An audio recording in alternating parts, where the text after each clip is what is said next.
नए संकल्प के साथ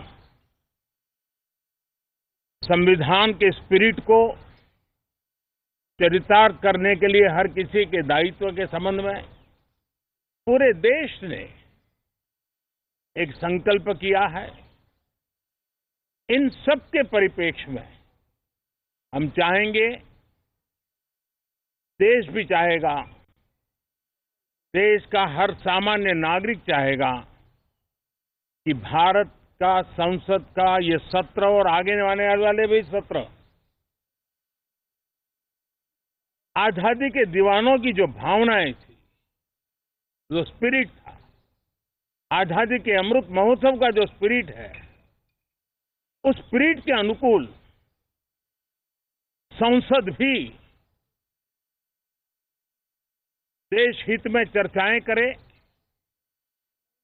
देश की प्रगति के लिए रास्ते खोजे, देश की प्रगति के लिए नए उपाय खोजे। और इसके लिए ये सत्र बहुत ही विचारों की समृद्धि वाला, दूरगामी प्रभाव पैदा करने वाले सकारात्मक निर्णयों वाला बने। मैं आशा करता हूं कि भविष्य में संसद को कैसा चलाया, कितना अच्छा कंट्रीब्यूशन किया, उस तराजू पे तोला जाए, न कि किसने कितना जोर लगा करके संसद के सत्र को रोक दिया। ये मानदंड नहीं हो सकता है। मानदंड ये होगा कि संसद में कितने घंटे काम हुआ, कितना सकारात्मक काम हुआ। हम चाहते हैं सरकार हर विषय पर चर्चा करने के लिए तैयार है, खुली चर्चा करने के लिए तैयार है। सरकार हर सवाल का जवाब देने के लिए तैयार है। और आजादी के अमृत महोत्सव में हम ये भी चाहेंगे कि संसद में सवाल भी हो, संसद में शांति भी हो। हम चाहते हैं संसद में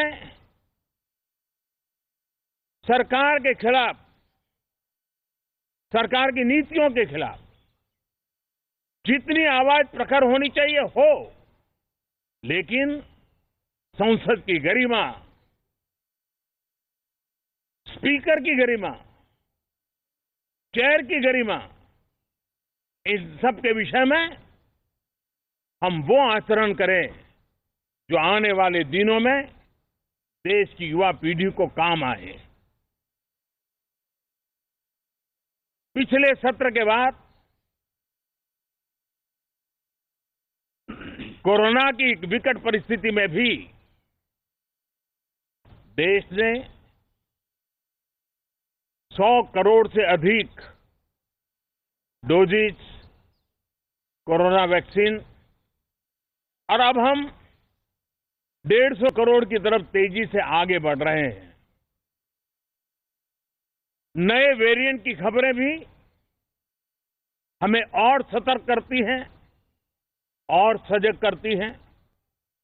मैं संसद के सभी साथियों को भी सतर्क रहने के लिए प्रार्थना करता हूं। आप सभी साथियों को भी सतर्क रहने के लिए प्रार्थना करता हूं, क्योंकि आप सबका उत्तम स्वास्थ्य, देशवासियों का उत्तम स्वास्थ्य ऐसी संकट की घड़ी में हमारी प्राथमिकता है। देश के 80 करोड़ से अधिक नागरिकों को